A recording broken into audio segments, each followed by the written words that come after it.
Alright, let's see what this wank has to say. Sorry, I just need to talk to someone. Okay, let's talk. Can't sleep. Yee. Thanks for the company. You're welcome. Thank you. Do you listen to music? I like music of all genres. Rock music, rap, electronic. Well, out of electronic, rap, and rock music, I prefer rock. Do you listen to my favorite song? Yes. Take the earphones.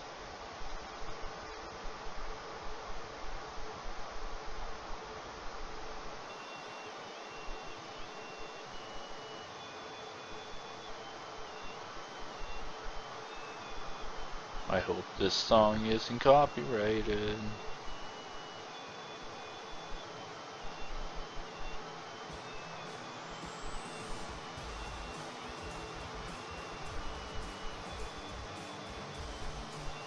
Hey, there's light. We're gonna meet Jesus. Oh boy, we're really getting close to Jesus. Are those eyes?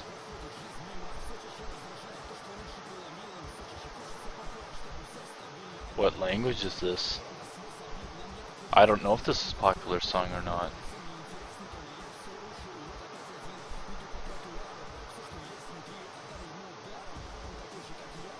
Is this the end of the game?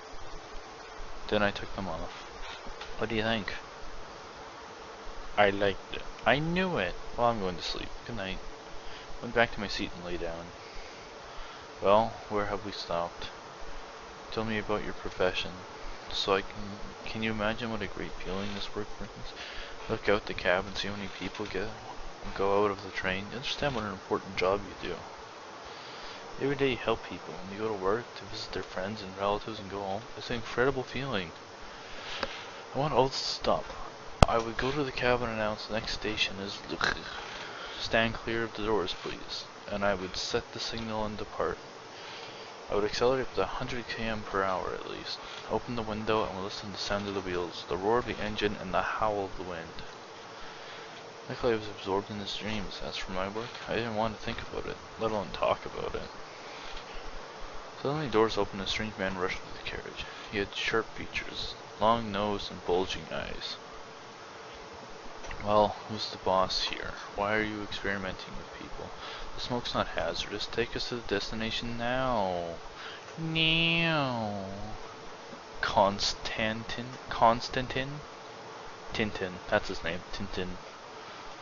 There was the first madman. Well, maybe he just had a nervous breakdown. We started leaving their places, looking cautiously at the strange man. Why are you looking at me? You need proof? Okay. He passed by me and opened the ventilation window. What the fuck? Without wasting time, Nikolai caught him by the hand, in which he carried a knife, and tried to neutralize the madman. Close it. Hazardous fume had already started to get into the carriage. We had to stop it immediately. Oh boy.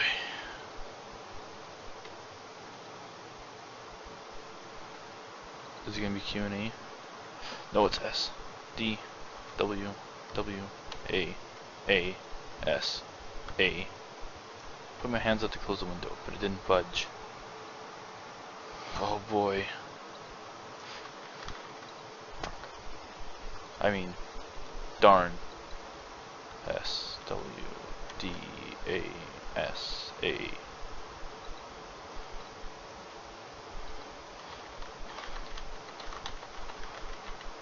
I pressed it harder and finally it was closed.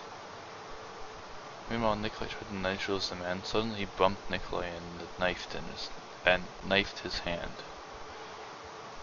Bitch, what are you doing? Yami didn't answer and kept brandishing his knife. He forgot that I was right behind him. Didn't expect a hit from behind, so now I controlled his hand. Nikolai kicked him and the knife fell out of his hands and I picked it up. Let me go now.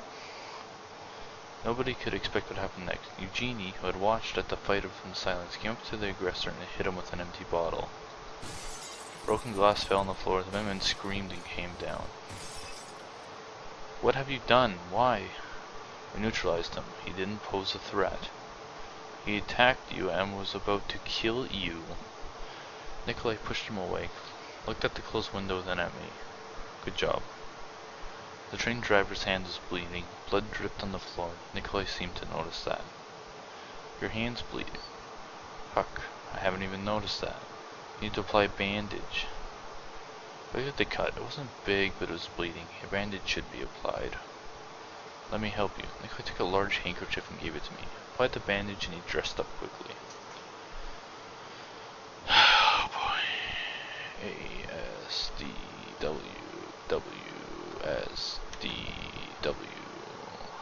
Applied the bandage and he dressed up. What are we going to do with him? You've done it. Now it's your problem. Nikolai said it angrily. But we should find him. There's a whole night ahead. I can't sleep while he's lying here. He can regain consciousness at any time. Haven't you killed him? The train driver looked at them on his bloody head. Somebody find a rope. Where can we find it? Then we'll have to sit here and watch over him, control him, otherwise he'll wake up and kill us. Well, Eugenie, can you be first on duty? I agree. We lifted the man and put him on the seat at the carriage end. Eugenie sat near and started watching over our prisoner. We proceeded to our seats. I hadn't reached my seat when I heard a sound. I stopped Nikolai and he listened to it attentively. What's that? Sounds like a car engine. It was true. We heard the sound of a car engine, which came from outside. We and some other people who noticed it looked through the window. The sound became louder, and soon we saw a car approaching the train. The headlamps lightened the grass in front of the car. We heard a prolonged signal of people in the carriage during the move. When they came to the window to see with their own eyes, they meant we were not the only ones who survived. I noticed Alexander behind me. He put on a gas mask and went to the trampoline. He opened the carriage door, jumped out of the train, and approached the car. Shouted something to the car driver. The man shut off the engine, turned off the lights, and got out of the car. He pressed his nose and went to the train together with Alexander.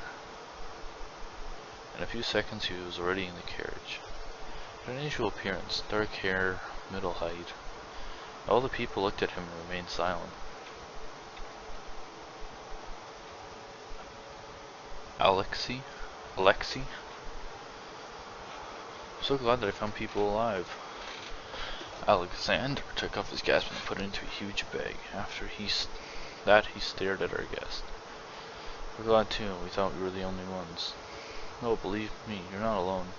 Fortunately, I noticed a faded light in your train. You're my salvation. Thank you. I thought I would die there in my car. Did you manage to survive? What happened? Are there any people alive?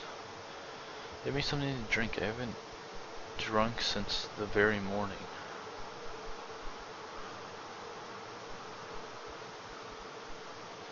Don't give him water until he tells about himself.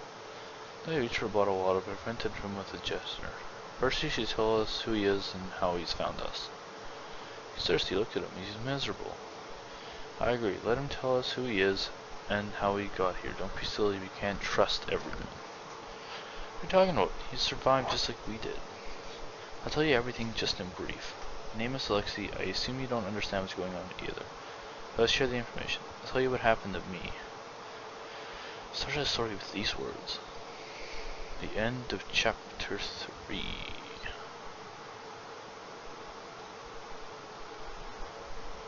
Alright.